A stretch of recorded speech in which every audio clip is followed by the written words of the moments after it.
Phronesis. Practical Wisdom with Scott Allen. Good morning, good afternoon, good evening, wherever you are in this beautiful world. My name is Scott Allen, and I am the host of Phronesis, Practical Wisdom for Leaders. I am an associate professor of management at John Carroll University in Cleveland, Ohio, USA.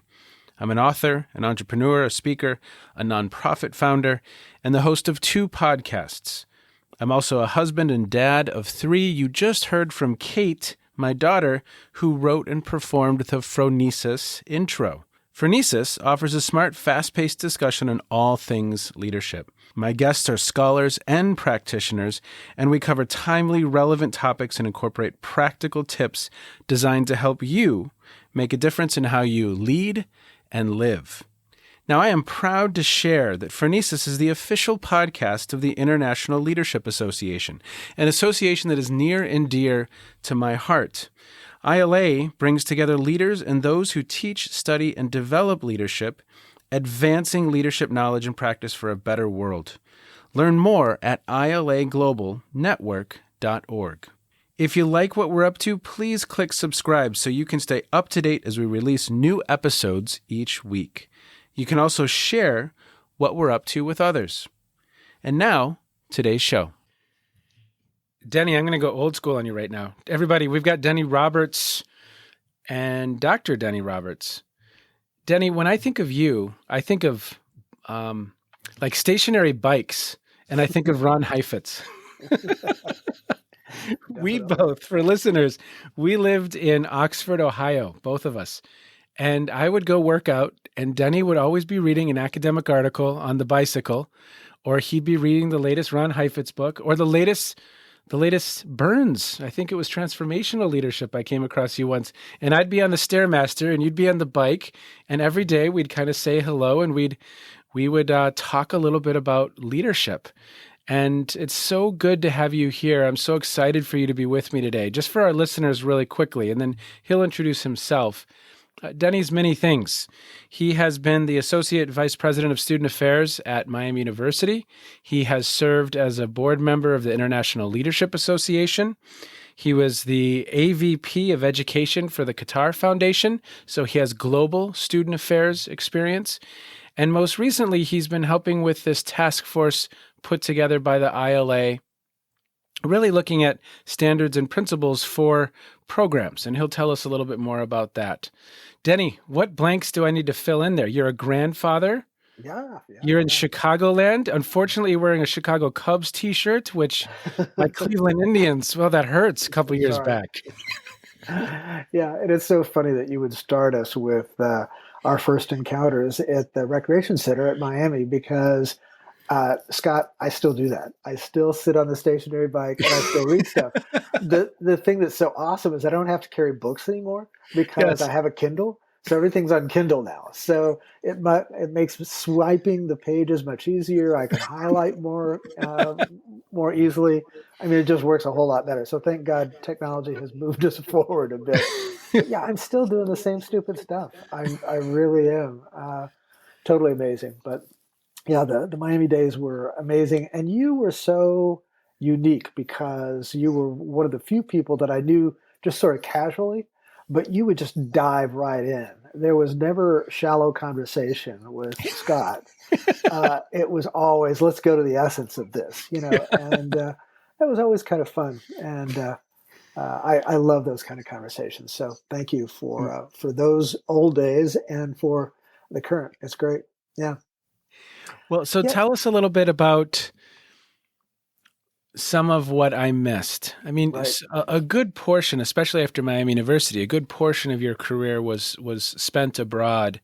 And I think that was a pretty, at least as I read your blog as you were over there, that was a pretty transformational experience for you. Is that accurate? Profound, really profound. I mean, it was a turning point for me. And I've carried a lot of common themes throughout my life, and even, going back to high school and undergraduate days and so forth. I had this kind of fascination with what leadership was. And very clearly in high school, I was not one of the cool kids because I was a geek. I was a musician.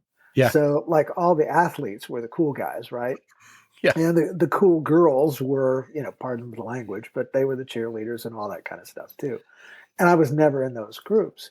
But I always kind of looked at them and I thought, wow, that's really interesting. How do they get to do that sort of thing? Hmm. And then when I went to Colorado State for my undergraduate degree in music, I got involved with founding a fraternity. And then eventually I got involved in student paraprofessional roles. So like orientation student leader, residence hall student leader, that kind of thing. Yeah. And for whatever reason at the university level, I was able to just be me. And I didn't have to be a cool kid anymore. I found that as well. I could be me. Yep. And so I was really freed. And that's when my fascination with leadership really, really started to dig in. And it was just a very empowering moment to realize that literally, I could understand leadership. I was capable of leadership and to begin to see myself that way. And I know I carry white male privilege in terms of it was easier, for me than it would be for many cultural groups or for women to engage in leadership. But I still felt marginalized at the beginning and then gained greater and greater efficacy as I had my various experiences. So it was a very powerful period that really shaped my view of what was possible in terms of leadership. It was a similar story for me. I was not a musician. I wish I would have been. My only musician days, I played the baritone, and that was not the sexiest instrument by any stretch of the imagination, right? Right, yeah. So even in the band, I'm like down 5 or 6 runs. I'm sorry if you played the baritone. No. Yeah. But it was for me, the setting for me, as you know, was Greek life, where really it was the first time I'd ever taken on any type of leadership role, and had never identified as someone who could lead. And so it was a very transformational time. And then my time in Oxford, reading, and I just set up a podcast with Jim Kouzes, and I'm so excited, Denny, because I can't wait to have a conversation with him. You may remember one of my first bosses, Bob Cottrell, took us through the Leadership Challenge. Absolutely. And that's where, for me, the light bulbs went off that this is an area that people study. This is an area that people explore. So finding you at Miami University, and even some of the lunches that we would have, and we would talk about this, because as I was starting my Ph.D. program, we would talk. And it was just really, really meaningful to have someone as engaged in the topic as you. Mm-hmm. And again, I remember it like yesterday. Like Heifetz's book had just come out, and you're reading it. Yeah. You'd say, you should read this. Yep. And see what's so central on this, and I think it's really central not only to the identity that probably you and I share, but it is also, I think, characteristic of people who are more inclined to really engage in leadership, and that's curiosity. I mean, it's a small, it's not a big word, it's not complicated, but it's simply being curious about your surroundings and about other people and about other cultures. And that's what is just a huge spark in terms of allowing us, I think, to want to do something bigger and better. Yeah. And you asked about my international experience. I mean, I didn't even have a passport until 2005. Wow.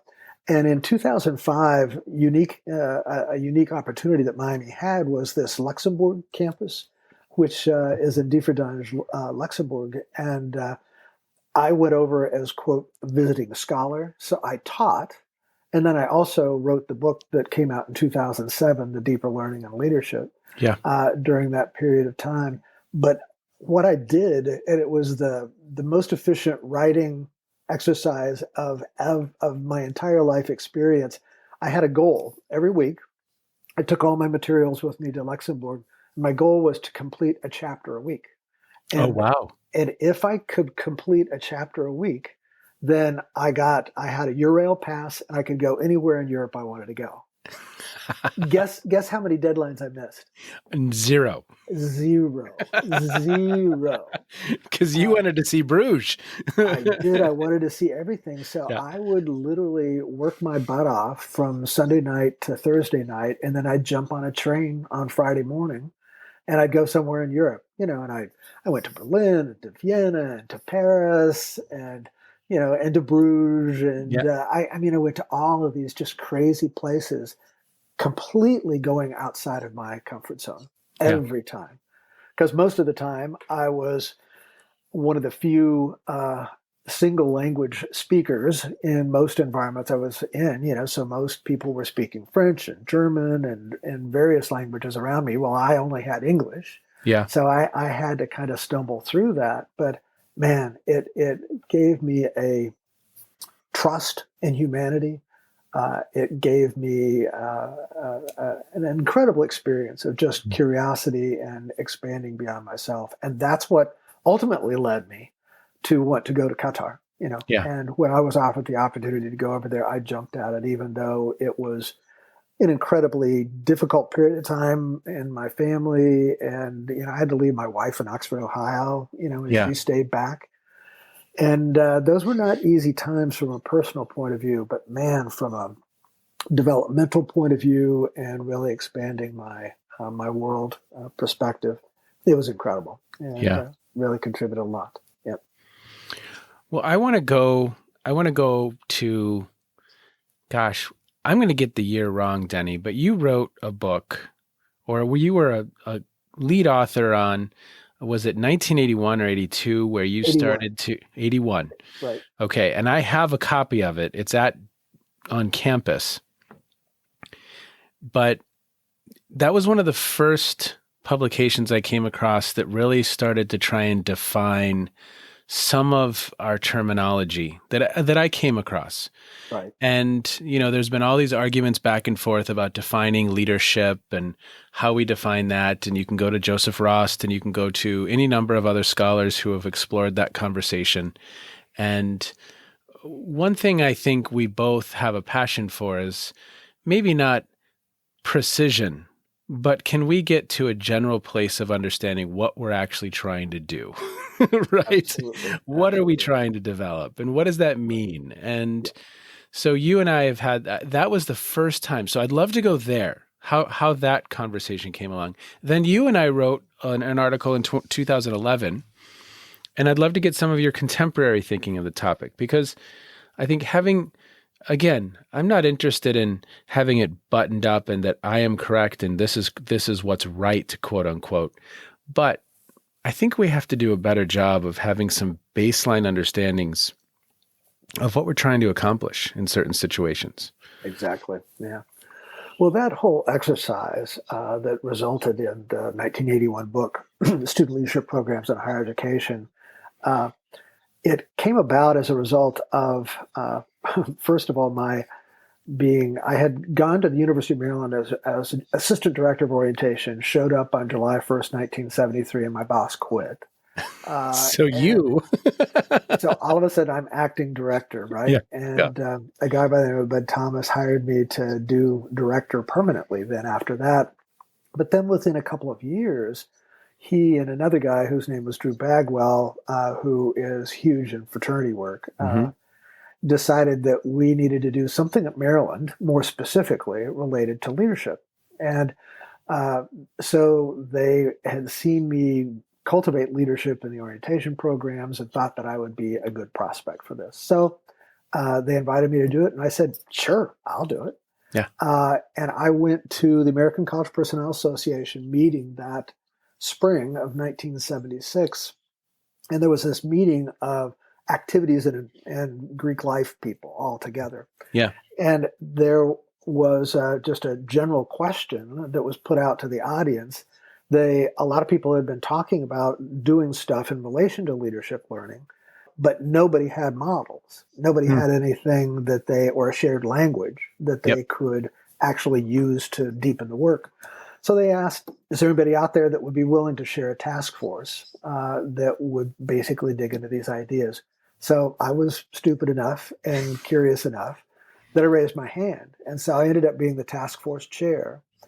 And what happened was that there was just a really awesome group of people that I worked with in terms of doing a snail mail survey of campuses across the country in terms of what they were doing in leadership. Wow. And then we built those hard copy files, if you can believe it. Oh, And then we sorted through it and came up with a variety of kind of conclusions that were exactly like what you're saying. They weren't the end all be all, but they were the conversation starters to help to get leadership educators at least kind of on the same wavelength so that we could at least figure out whether we were talking about the same thing or not. yes. And so that book, I edited it and offered a couple of chapters within it. And, it was published by American College Personnel Association, so it didn't get a lot of wide distribution in the academic world, even though, and it's ironic, I don't know if you remember where Barbara Kellerman in the Professionalizing Leadership mentioned my name, Yeah. and I'm reading along and I'm going like, I'm getting really mad, right? Because she's talking about training, education, and development. I'm going, damn it, Hey, Barbara. hey. Those are our ideas. Yes. And then finally she says, oh, and there was this guy, Denny Roberts, that did Yes. some work, something on this, right? Yeah. Yeah. And so it was just incredible that she even knew that it existed. She didn't know the year. And, I know she's never read the book. I love her to death, and she's a good friend and just a really wonderful person. But she'd not read the book. She knows she hadn't. It's a hard book to find. I had to work to It get is that. hard to find. Actually, the last time I looked on eBay, it was like going for $150. Exactly. It was probably worth $12. I don't know what it was worth. But so that book really did start to try to create some language and some aspiration. Because for the most part, what people were doing was really kind of a hodgepodge approach. Yep. And it was a combination of retreats and speakers and those kinds of things. And there really was not much to it. So we came up with the training, education, and development idea as being a way to think about kind of the depth of what you might do. Yep. And I won't, try to even define the particular words, because that isn't what's important now. Yeah. What's important is to have a way to talk about what are we trying to accomplish here.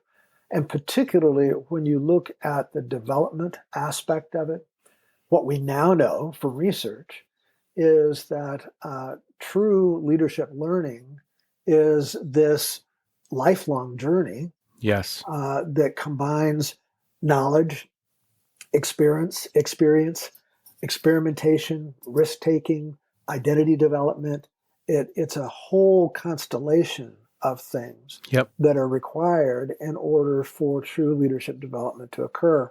And Barbara's book, Professionalizing Leadership, talks about the military as being one example that has that long-term commitment. Yep.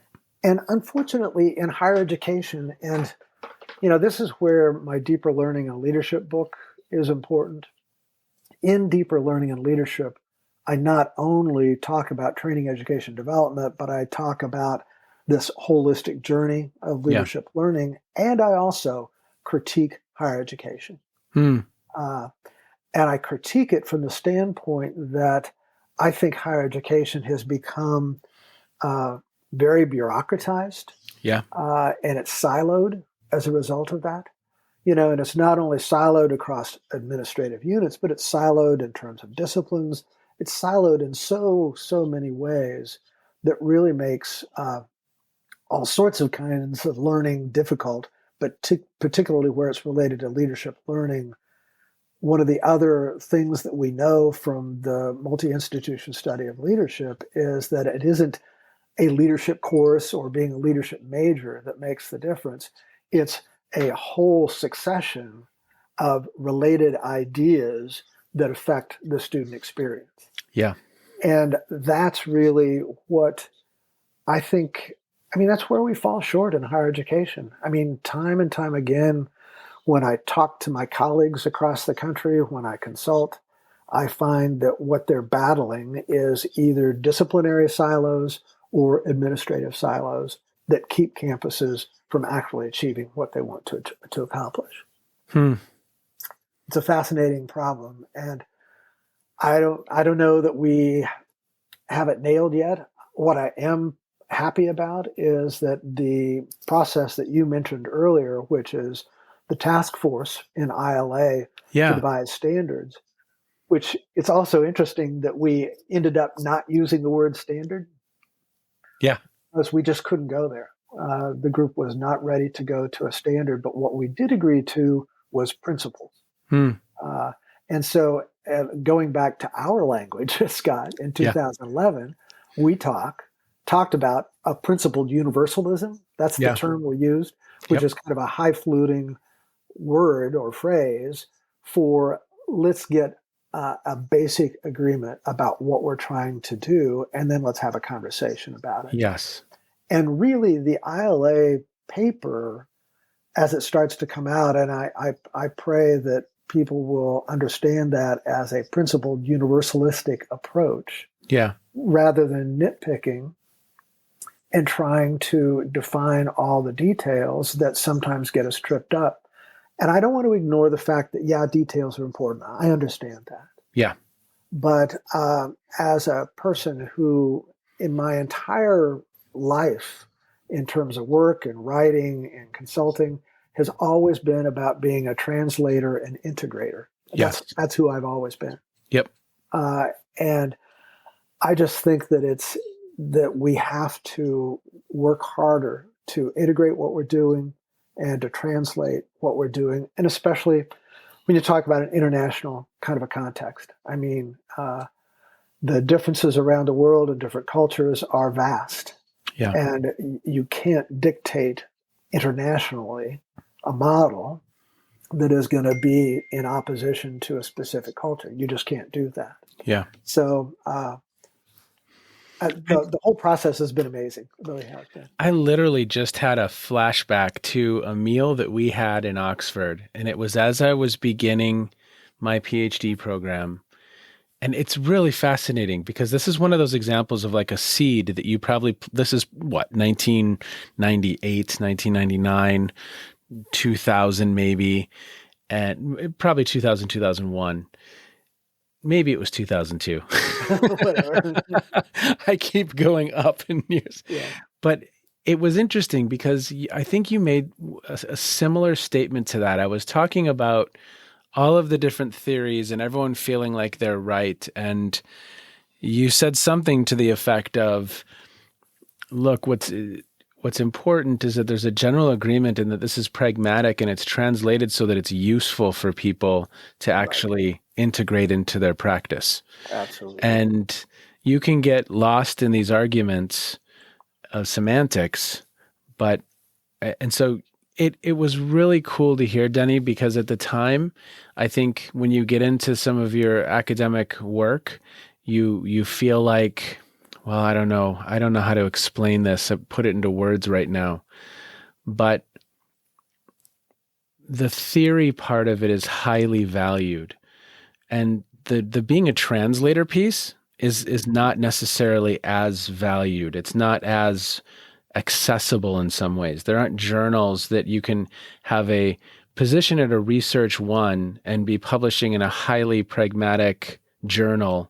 You know, it's the whole system pushes you in a certain direction, which I think at times, because, you know, I've said this a lot of times to colleagues, if we gave the average CEO right now the Academy of Management Journal, the latest issue, they would look at that and say, what in the world is this? So I always felt a little bit lost because I love the theory. I love it. Mm-hmm. But I also wonder, how do we make sure that this actually translates and is useful for people to access and inform their day-to-day? Because it's hard work leading. Yeah. Absolutely. You know, and I know that academics want things to translate. You know, I mean, there's, at least in my soul, I've always wanted, you don't write just to be, you know, getting it into print and as an ego gratification sort of thing. You want people to hear it. Yeah. You want it to make a difference. So I know that academics want they're insights to be shared. But what is so sad about that is that sometimes as we create these competitive academic environments where you try to outdo each other in terms of your scholarship and the reach of your scholarship, sometimes we lose then the potential to be generative scholars and build on each other's work and actually contribute to advancing in a reasonable progression that takes us to really some profound understandings. And the academic community really does value the independent scholarship and the identification of something that is highly cited and that kind of thing. And that my work, I've been involved in quite a bit of writing. Yeah. But my work has not saturated the field of leadership studies in nearly the sort of way as a typical faculty member would. One of my other favorite colleagues is Susan Komovez, and she and I have collaborated on a couple of things, and we probably email each other on a weekly basis. So we're in a lot of contact. And Susan chose a totally different path. Her path was to really center on the scholarship of the advancement of leadership learning. Yeah. And I haven't looked at Google Scholar lately, but I can't imagine that she isn't way up there in terms of citations.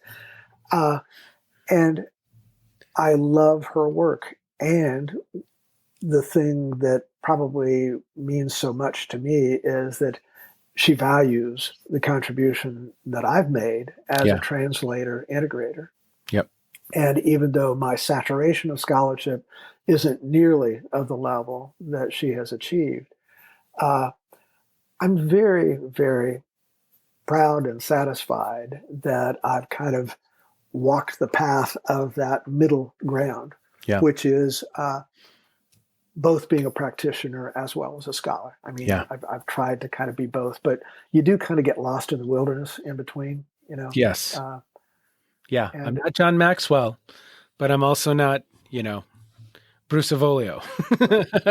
Right. Where am I here? Exactly. Well, I want to land on two final threads of conversation, if possible. One, what were some reflections on the task force, and what should listeners be kind of interested in knowing a little bit more about, and it could just be the process, a couple things that stood out for you about the process. Right. And then also, what year did you join the ILA, and how have you seen things? I just had a conversation with Sin Cherry, and that's going to be released probably next week, that podcast episode. And it was fun to hear her talk about kind of her reflections on the International Leadership Association. So I do want to get there as well. How have you seen things grow and develop over the last few decades, based on where it started, where you entered at least? Because I imagine it was fairly early. Well, when I entered, I mean, as I said, in terms of the leadership educator world, I entered it in 1976, but that was primarily through student affairs people. Yeah. And for the following 2 decades after that, I kept looking for ways to connect with academics. And so I did it in a variety of ways. John Gardner had a wonderful series of meetings that I participated in.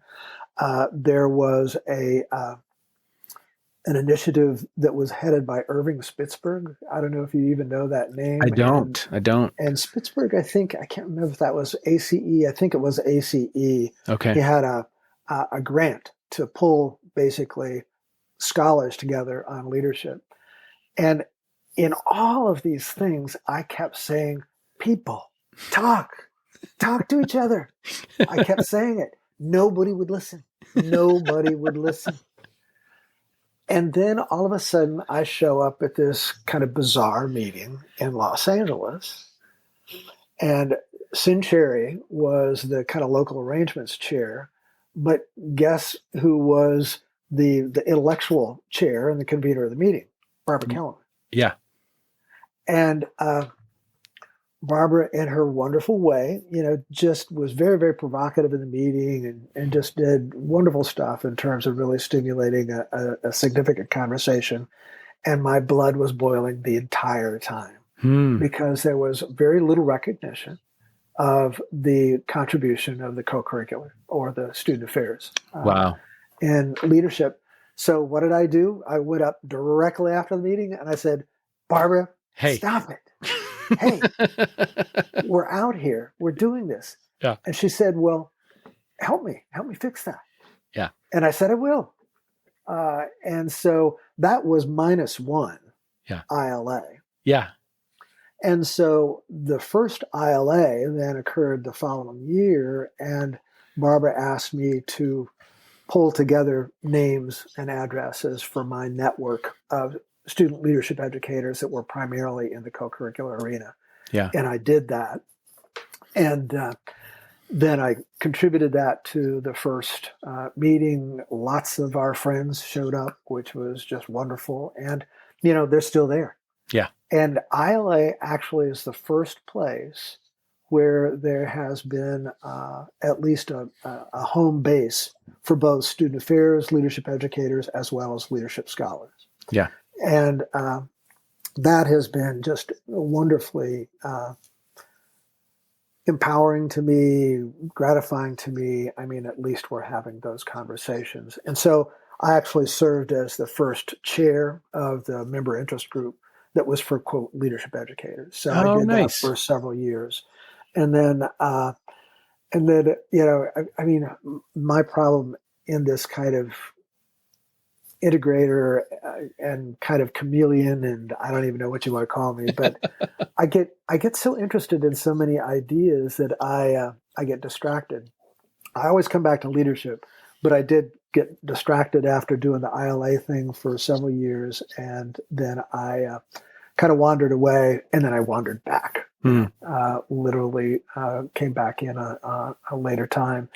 So I missed a couple of the meetings, but I've been to most of the ILA meetings and have always benefited from being a part of that network. So, and I don't know, frankly, why Sin, invited me to serve on that task force group. I guess, our history goes way back. She and I knew each other when we were back in Texas days, so this is ancient history. And no reflection on our age or anything, because Sin's very young. But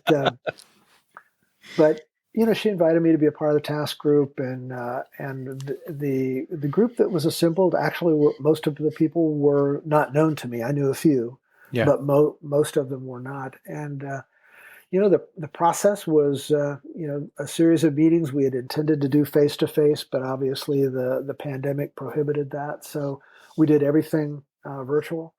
Okay. And we worked pretty hard. We had like subgroups that worked on different sections of it. And the particular section that I worked on, which you will not be surprised at this, was the conceptual framework. Yeah.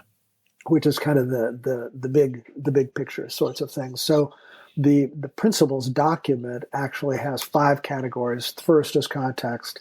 Second is conceptual framework. The rest of it is, learning and education. And then the 5th dimension is research and assessment. What is the 4th dimension? I can't remember it right off the top of my head, but it has 5 different sections, and we had task groups that worked in each of those 5 different sections. We put the paper together and then tried to integrate throughout. And as a document, when that is released to ILA for discussion, it really is intended to be a catalyst. Nice. And I hope that the principles do survive, the review process and the revision process, because I think they have a lot of merit.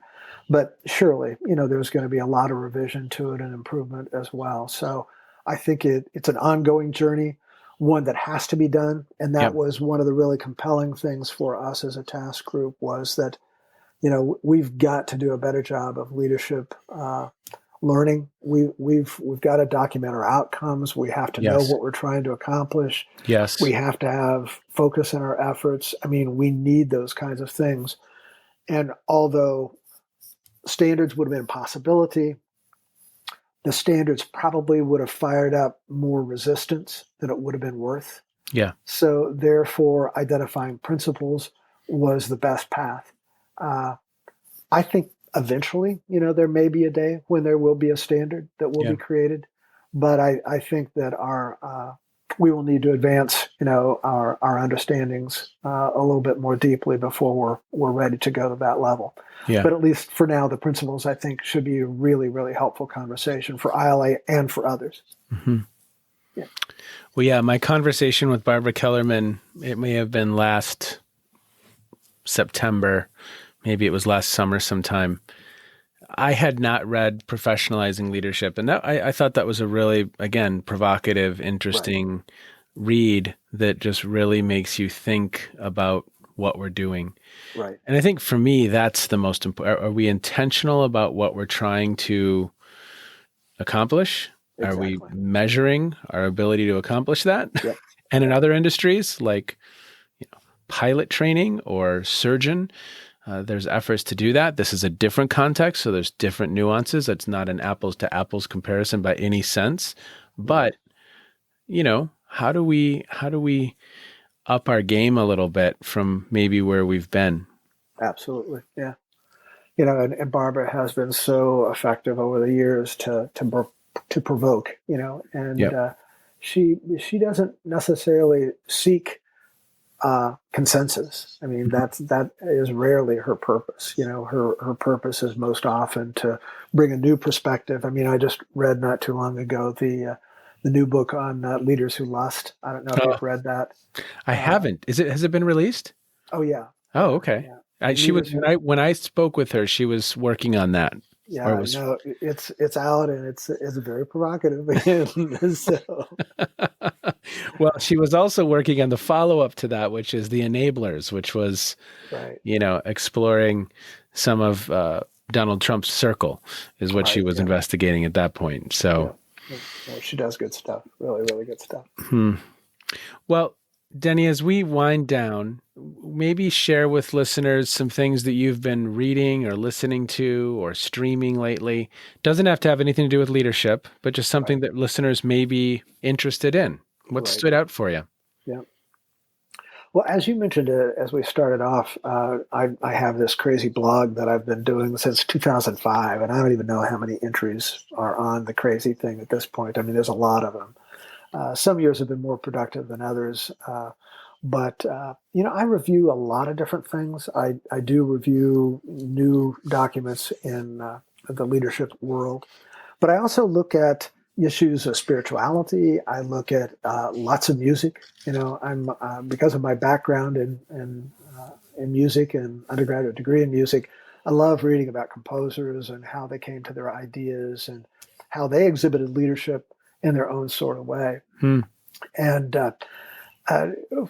for anyone that has not really studied music much, there's lots of resources out there that are available that are very, very accessible. It's easy to understand what is being communicated. And musicians are a fantastic example of complicated leadership. Yeah. They really are, because you're dealing with trying to create a voice so that others will understand. You're trying to bring disparate instruments and perspectives together. Yeah. You're trying to push the envelope without going so far that you turn people off, which is back to a Heifetz idea, from the balcony sort of thing. And so I do a lot in terms of music on my blog, the Pursuing Leadership by Denny. And, some of the composers that I've read most recently, I read a biography of Sibelius, which was wonderful. I read a biography of Grieg, Rachmaninoff, Debussy, Ravel. These are all composers that I play, on piano as well as I listen to. But every one of those composers that I just mentioned pushed the envelope in very different sorts of ways. Yeah. And they provided leadership that really exemplified their whole cultural, world. So I do a lot in that area. some of the podcasts I follow, actually, my oldest daughter, who you may remember, Yep. Devin, Yep. she works for SAP, which is the international software Yep. company out of Germany. And she's a part of something that SAP is doing called SAP Insights. Okay. And they've created these great little video programs called Blank Canvas. Huh. And they took some research and kind of put it in action in these Blank Canvas videos that explores what they call the passionates. And the passionates are people of all ages that tend to want to make a difference in the world. And their research indicates that the passionates are actually more present in the Gen X or the millennial world. And the important issue there is that what SAP is saying to everybody that relies on their products is you better understand who you're selling your products to. Wow. You need to understand this. Yeah. And you are selling into a market that's full of passionates. And the quicker you understand that, the more successful you will be. I love these podcasts. Okay, So interesting. Google it, SAP Insights, and Yeah. it's Blank Canvas is what Okay. it is. Very, very interesting. They've also done another one on Ian Bremmer. I don't know if you know of Ian Bremmer, I but don't. he's an internationalist. Park Khanna, he's another internationalist. Okay. So I follow him. And then I love Trevor Noah. So that's my eclectic group of kind of things that I listen to in terms of the streaming world, besides, all the stuff that I do with music. So. What was the last concert you went to? Oh, wow. Jeez. Because this is sad. I mean, it's been so long since I've been to a concert. It would have been a Chicago Symphony Orchestra concert, but I'm embarrassed that I can't remember exactly what it was. I mean, the last season that CSO had was pretty rock star period of time. I mean, they did a concert version of Verdi's Aida, which again is a fascinating study in leadership. Yeah. They also did. Oh gosh, what was it? Well, I can't remember the concert schedule, but they do fabulous work. And one of the really wonderful minds in terms of the arts and culture world is Ricardo Moody, who is the conductor of the Chicago Symphony, and he's all about connecting.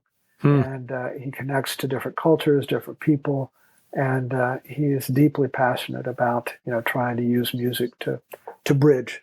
And that's one of the things that I value most these days is trying to bridge across culture and age and socioeconomic, every kind of distance that we have. We need to bridge it all. Trying to bridge. Maybe that's what we'll call the episode, Denny Roberts. Maybe, yeah. Trying to bridge. That sounds pretty good to me. I like it. Yep. Okay, sir. So fun to catch up with you, say hello, connect, and kind of hear where you are and what you're thinking about. Thank you for the work that you have done. Obviously, it had an impact on me, and obviously I had the honor then of writing with you, and you continue to help push that envelope forward, and I think that's just absolutely incredible. And so, Denny Roberts, Dr. Denny Roberts, thank you, sir. We appreciate you. It's an honor to be a part of it. Thank you, Scott. Okay, have a great day. All right. There was a scholar named Ernest Boyer, and he wrote a piece called Scholarship Reconsidered, Priorities of the Professoriate. And, I always really appreciated his work. He talked about 4 kinds of scholarship: discovery, integration, application, and teaching. I couldn't agree more. And when Denny talks about his role as a translator, as an integrator, I think all 4 of these are needed: discovery, integration, application, and teaching. The practical wisdom for me is that no one of those alone can stand on their own. I think we need all 4. And having Denny do the work that he does and others like him, It's meaningful. It's important. It's critical to us better understanding leadership. Take care, everybody. Thanks to Denny. Thank you for the work you do, sir. Be well. You, my friend, have just finished another episode of Phronesis, Practical Wisdom for Leaders. To get in touch with me, visit www.scottjallen.net or send me a note at scott@scottjallen.net. I can also be found on Twitter and on LinkedIn. Now, if you have feedback, I would love to hear it. And as always, thank you so much for listening to Phronesis.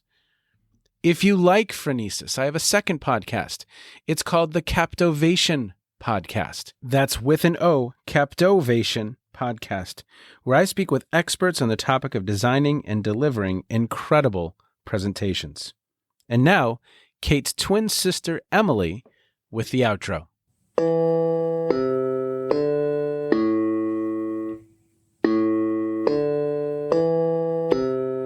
You've been listening to Phronesis, Practical Wisdom with Scott Allen.